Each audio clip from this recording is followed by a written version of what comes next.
Hey guys, you thought I was going to give you a break and make it so you didn't have to look at my face before New Year's, but I'm doing something here I haven't done before, and that's a odds and ends, bits and pieces video, simply because I don't have any real subject specific matter profile thingy to do. Not because it's the end of the year so much, whereas that would suggest some kind of organization for me to go back and fill in some gaps or something like that before the year's end. It's just that I don't have anything else to do. Most of what I've been listening to lately are VCLT things, some of which I've shown, some of which I really can't show for various reasons. And a lot of what I've been doing, if you're paying attention and you get regular updates to my page, is I went into my, this is totally really unprepared. I went into my, I'll say archives, but in my garage, I have a little Tupperware container that fits the few cassettes that I took. When I moved, I had to get rid of hundreds of cassettes. I'm sorry I did at the time, but I didn't know the VC at the time, or else I would have just sent them out to people. And I even asked a couple people that I knew personally when I moved if they wanted them, and nobody wanted them. Old format that people don't really use much anymore, except for, I guess, VC collectors might. So I ended up tossing probably hundreds of cassettes. Had I known the VC, I would have just held on to them and sent them out to people, So anyway, I kept a small container of cassettes, very few pre-recorded cassettes, a handful of albums, of pre-recorded albums. Most of the stuff I kept was just, demos of me, working on musical things and ideas that I could use and get to maybe one day. And some of which were things Glenn and I had recorded at jam sessions, pretty much at his home or his studio in the 90s. And you guys have seen, I put up quite a bit of that. I put up, I'd say, not all the good stuff, but most of it. And these things I had remembered in a vague kind of way, but I hadn't listened to in... I listened to them a couple years after they were made, but not since the early 2000s, I think. So most of them, 10, 15 years, I hadn't heard. And I knew there were some really good bits and pieces in some of these that I've wanted to reuse. Since I came up with them, I wanted to reuse in formal, new recordings of mine, little bits and pieces and ideas. Especially, there were some ethnic sounding instruments that came out of that old 1992 Roland synthesizer module that I showed in my equipment video. When I showed, it's actually just over there, you can't see it off camera, my keyboard is set up with the Roland module on there. And even though the module's from 92 and has some, really awful samples in there, there's some really ones that I like. People might think they sound dated, but there's still sounds I want to use. Most of them ethnic things and, weird, ethnic horn instruments and very interesting samples. Some of them, a couple of them you can hear in the videos I posted. There's some music and videos.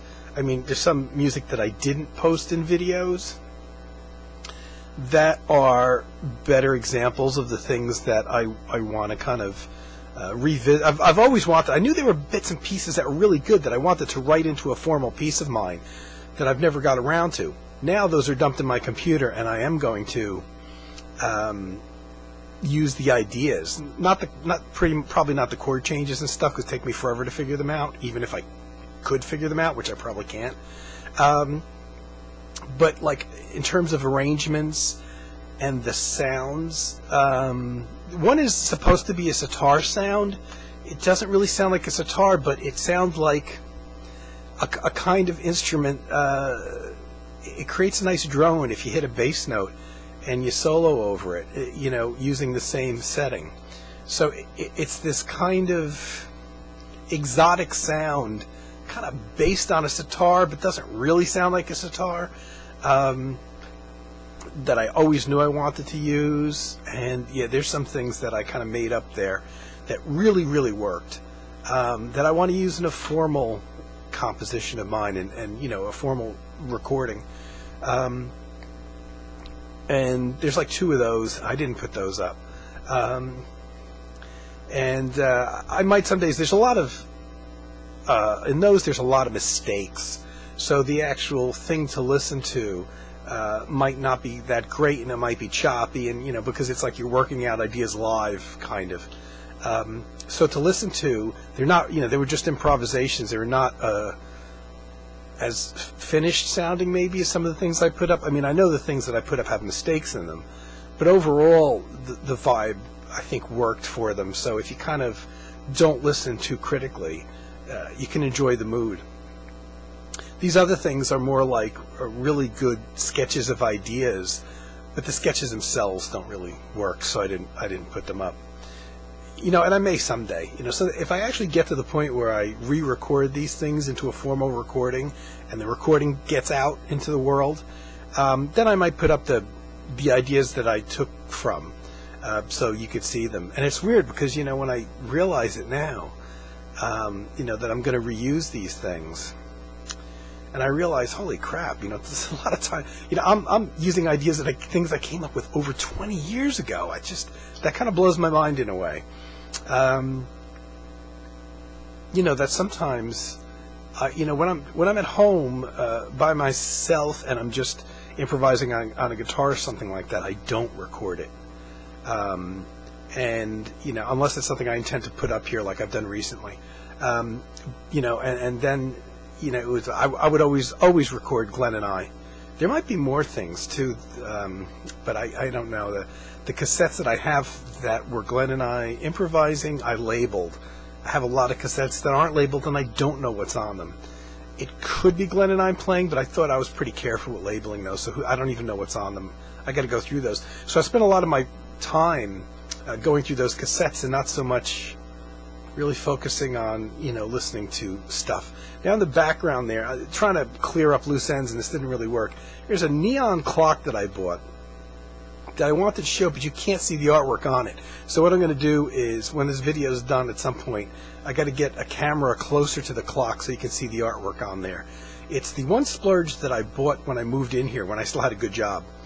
Just before I moved in, a few months before I moved in, it's about 4 years ago, I spent a ridiculous $250 on what they call this double bubble clock. And Vinyl Spin Jeff is a big collector of clocks and jukeboxes and things from the era that we grew up in. We grew up in the 60s pretty much, and a lot of these things go back to the 50s. You know, artwork, neon beer advertising signs, that kind of thing. That's what they call a double bubble clock, which is, it's a curved front clock. It actually has two like panes of glass actually in them. It's very heavy, and it's totally mechanical. That's not an original archive, you know, item from the 50s or 60s. It's actually, it was brand new when I bought it. You know, otherwise it would have cost more than $250 that I paid for it, believe it or not. You know, these were made to the exact specifications of the originals, and they were a limited edition, but they were newly built. So when I bought it 4 years ago, it was something that was, you know, manufactured new, using all the old specs from the originals. And it's a Frosty clock. I liked it because of the artwork, which you can't see. Frosty was apparently a root beer. I'd never heard of it. I don't think it was ever available in this part of the country. So it's not so much a nostalgia thing. I just like the artwork. I'm very much into the pop artwork from the 50s and 60s. And I will get a, you know, I'll do like a 10 or 15 second video when I can get a good shot of the artwork and the clock plugged in. I have not plugged that thing in for a couple years. It's going to be eventually on my living room wall. I have a fear of it falling and breaking, because if it fell off of, you know, the screw that I'm going to put in the wall to hang it on, being glass, it will certainly shatter. So I'm really ultra paranoid about that. The reason I haven't hung it yet is, besides that fear of it breaking, and I don't want to put holes in my wall. That's another fear I have. But I'm also never out in the living room because I don't have any furniture out there to sit on or anything. That was the thing that was next on my to-buy list when I lost my job. So, when and if I start working full-time again, I have a bunch of expenses, but one of them is going to be, furniture. And when I get furniture in my living room and I have some kind of couch to sit on, to actually lounge and sit on there, then the clock will go up on the wall in the living room. And, I'll even, when I have that, I'll even film videos out there just for a change of pace. So the clock is there. I'm disappointed you really can't see the artwork, but I plugged it in. So I'll get a video of it, and I'll just post a video up. I won't be able to get any audio with that, so, because that's as close as I can get it to the camera right now, because there's an outlet right there, and the cord on there is, I don't know, like 2 feet long. It's really short. So I had a couple things that I had conversations with people, mostly on email and stuff. And I thought I had shown this book, and one of the things, talking with Carm, was a book that I mentioned. He has two channels now. He has a music channel and a book channel, which is new. And he's shown some books, and I forget the name of it. He just showed one called The Life of Musicians or something like that, which looks like a very interesting book with a whole bunch of historical musicians, I think mostly classical musicians. And, each one, I guess, has their own chapter and a brief explanation of their life and their major works and stuff like that. Well, I stumbled across this book written on Mussorgsky, his life and works. It's very thick. It's like 400 pages. Yeah, 390 something pages. And I asked for this for Christmas a couple years ago, and I got it, and I still haven't read it. Kind of an expensive book. It's in print, but it's one of those kind of like specialty, I think, short-run books. Now, he is the composer. He's only really done two really well-known pieces, which are Pictures at an Exhibition, which is a piece I like. It's not one of my favorite classical compositions. It's a real good piece with a lot of interesting recordings of it, including Tomita. And that's amongst, he only has two well-known works. The other one is Night on Bald Mountain, also known as Night on Bear Mountain, which is something that if you heard, you would say, oh, I know that, because it's been used tons and tons in films. Night on Bear Mountain is best known for being used in Disney's Fantasia, back in, when was that, from the 50s or something, which really popularized it. I've never seen Fantasia, just clips from it. But the Night on Bear Mountain is one of those things that, one of those classical pieces that they always put on these Halloween compilation CDs of quote-unquote Halloween classical music, largely because of its association with Fantasia. And then over the years it got used in a whole bunch of mystery and semi-horror movies. And it's not really an evil-sounding piece. It's a really nice, I wouldn't say dark, but it's kind of intense. It's not pretty, but it's not avant-garde, but it's a really nice, 10-12 minute piece, whatever it is, that has been used so much that, because I recognized the theme right away the first time I heard it on one of the classical compilations, and it's on many classical compilations. I recognized it right away, and I hadn't ever seen Fantasia, so it's been used over the decades in tons of films. But he's known basically for writing those two pieces, and I don't know where, I read a brief, here's the book, I read a brief biography on him, and he's one of those guys that seemed to have a real interesting life, didn't really earn his living as a composer for the most part. He had a regular job at the time. I mean, when did he live? I don't even recall a lot of the details. I guess the 1800s. I want to say I think he died in the. I'm sitting here, and I don't have any dates for him. I want to say he died in the 1930s. I think so in like the mid 30s. Yeah, he was around in the late 1800s and died in the 1930s. And but I remember reading a short biography on him online somewhere. It might have been Wikipedia, but I think it was a little more detailed than that, a little longer than that. And he seemed to have a very interesting life. Like a lot of musician composers, kind of difficult and interesting. And most of his life he had a regular working class job that he worked at that had nothing to do with music. And I remember being really fascinated by the brief biography on him that I read online. And I stumbled across this book, and I asked for it for Christmas, even though it's kind of expensive for, it's a paperback, it's not a hardcover. And I'm going to get to it one of these days. I think it was last year I got it. It might have even been the year before. And it's just one of those things I put on the shelf. I thought I had showed it in my book video a while ago when I showed books that, were mainly things relating to music and musicians somehow. But you know what? Maybe I didn't show it. So, I kind of mentioned it to Carm that I would show it. And that clock that in the back there that unfortunately you can't see too well, I've been meaning for months to show that. That was largely for Jeff. And then another discussion that I had recently was talking about a couple record labels, obscure record labels, not based in the U.S. that I really liked. And I've probably shown these, I think I've shown these recordings. One of the labels that I'm totally fascinated with, and I always know it by its logo, Centaur Records. You see the Centaur there, the guy blowing the autofocus isn't really working. I have to adjust this manually, which is a pain in the ass. Yes, so much for autofocus working. There is the Centaur logo.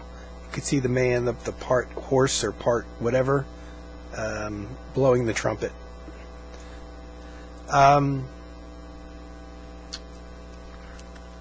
It's a particularly interesting label, and I thought I had more CDs than these from that label, but I got Centaur Records confused with Wergo, the German label. And I thought some of the Wergos I had were Centaur Records. And Centaur Records, the only things that I have by them, and I'm amazed at this, I only have 4 CDs by them. I may have more. And the reason that I don't know where they are is because I have 4 of them together because the 4 are part of a series. So I kept the series together. And Carm said that he had a handful of Centaur albums that aren't the ones that I have, that they're single artists.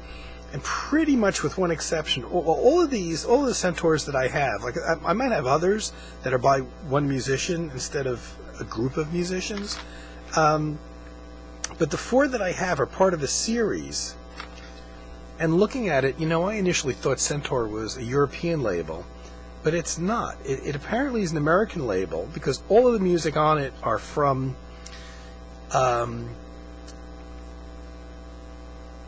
computer music series, which are all I have. Now, Carm has some stuff that aren't computer music series. And I have early volumes of this.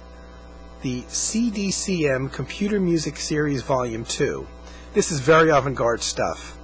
And as you can see, most of this series, which started years ago in the 80s, pretty much at the dawn of the CD era. And I don't think these were things that were ever on LP. They pretty much seem to have started with the CD era. And most of these, this is extremely avant-garde, mostly electronic music or electroacoustic music, where they take an acoustic instrument and they process it somehow, or mix an acoustic instrument with electronic instruments.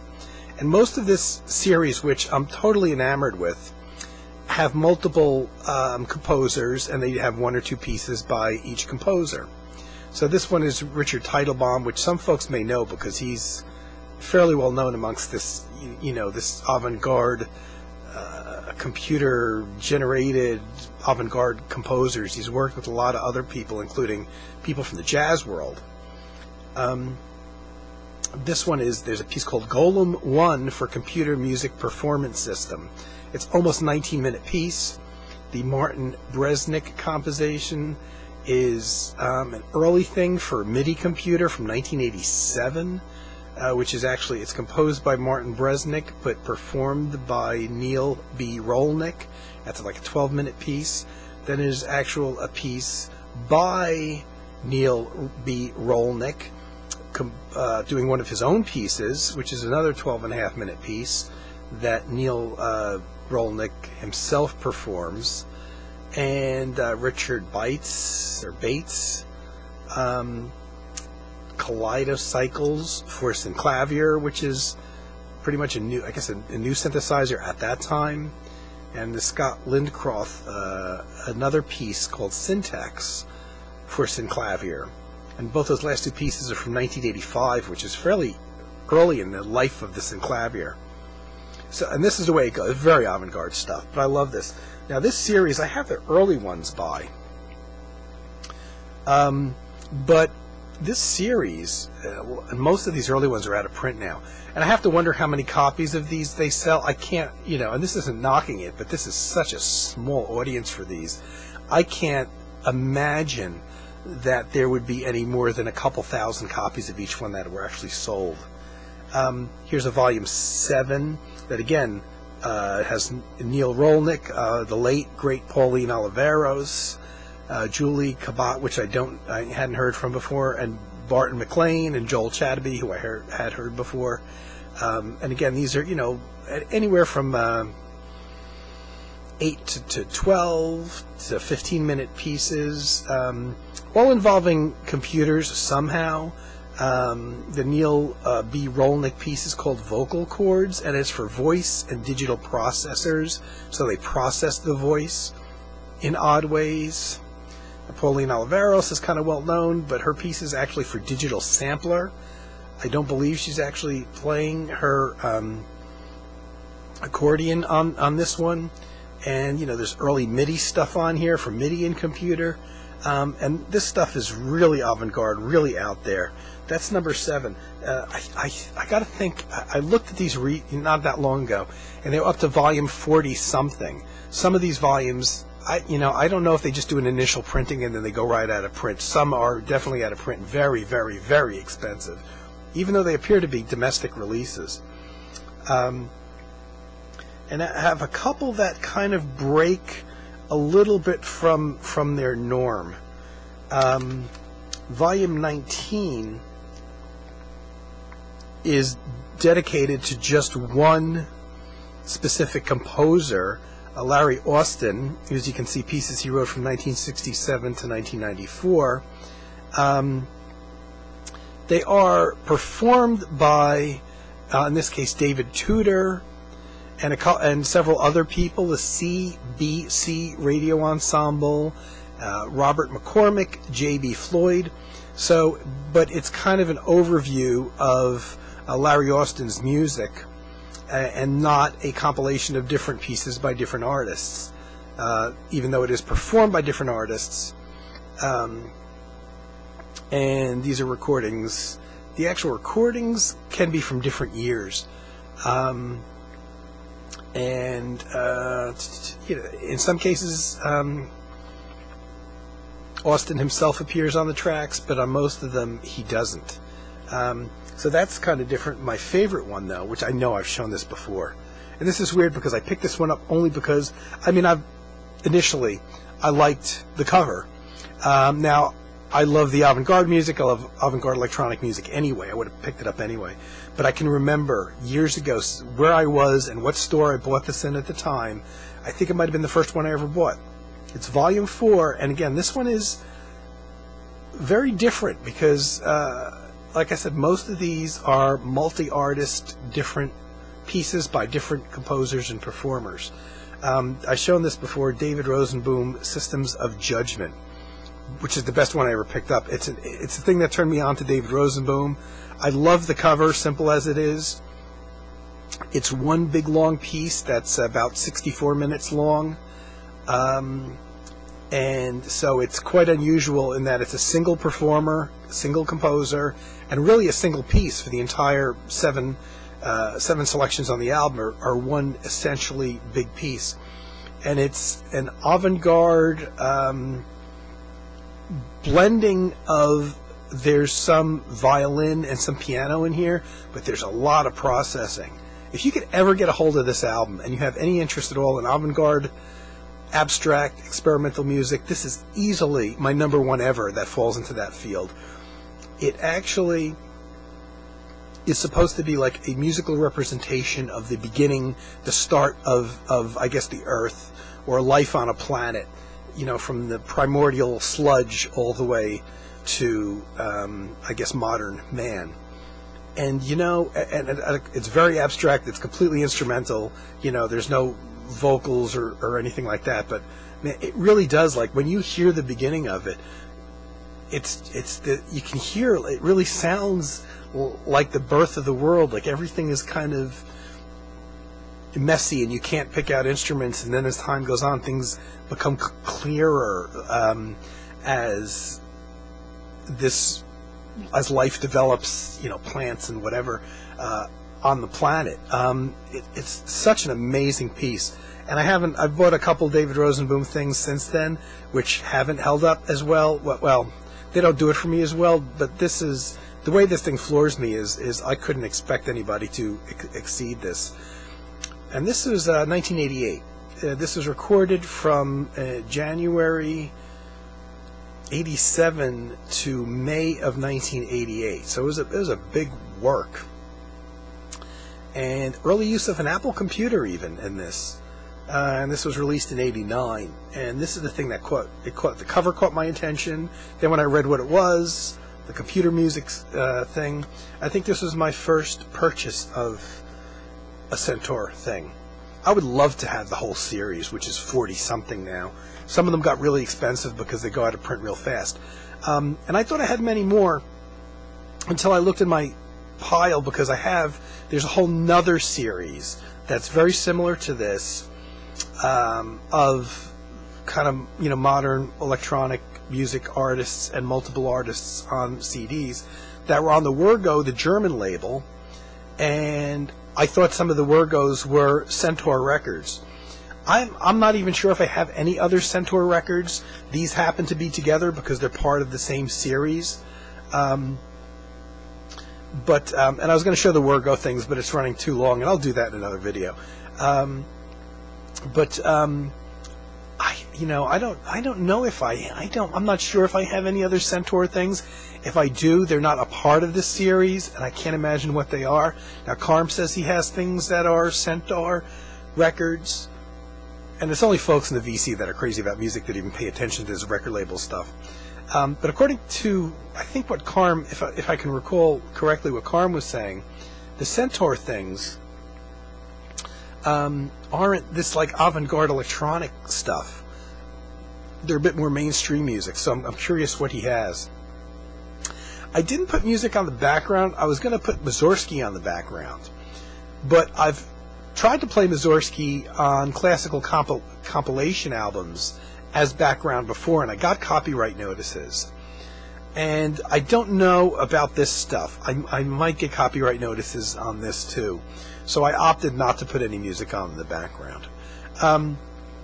So that's why you're not hearing anything in the background. I'll get a video of my clock so, you know, you guys can see it better. And I just wanted to do a little, that's a little bit of an odds and ends, bits and pieces thing that I'm trying to do. I'll show the Wergo record label things I have in a future video. I don't know. I'm going to try, you know, if I have anything subject matter wise that I could possibly come on here and do before Christmas, I will. I can't think of what it would be right now because I've been so busy with dumping that music from Glenn and I that we did years ago into my computer and getting it equalized and stuff like that so I could put it up. I haven't done much else. So that's what's going on. I'm going to really try to get on before Christmas. If I don't, Merry Christmas to everybody. It's a heavy time. Christmas is one of those things. As you get older, it gets harder, you know. And but you know, I hope everybody's a good one, and you know, you'll get some time off work and everything, and time to relax, and you know, dig on some music and stuff like that. So I will try. Christmas is Sunday. Today's Monday, so I'm going to try to get back on if there's any possible thing I have to say before Christmas. And thanks for the people that watched the music I've been posting lately. I did another page where I have just Glenn, the music that Glenn and I made together, and people put comments on there. But I had to create another account to do it, and I'm not getting notified when people put comments on the videos, which is why it's taking like 3 to 5 days for me to realize that people have left comments, because in order to get the notifications of the comments or to see them, I have to log in under that account. And I generally don't. I usually stay on under Cosmic Pickle when I'm on YouTube. Henceforth, the delay in me responding to, you know, the comments that people are leaving strictly under the Glenn and Gary stuff. But I'm having problems in general with people leaving comments and me not getting notified. You know, sometimes it takes 15 hours to get notified from the time they leave the comments. For me to even see them, I was up on the page, one page all day specifically, and somebody had left a comment 14, 15 hours before, and it never popped up. It took 15 hours to pop up, even though I was on the page, signed on under that account in YouTube. So weird, funky things are happening with notifications and updates and stuff like that. That's life. So, you know, if there's a delay in me responding, sorry about it, but, you know, it's probably because of this funky delay in YouTube, which, you know, is that a temporary thing? Is it like the sporadic thing? Is YouTube just acting odd? I don't know. So anyway, that's what's going on. I'm going to try to do something before Christmas. And hope everybody's doing well, and I'll be back soon, so take care.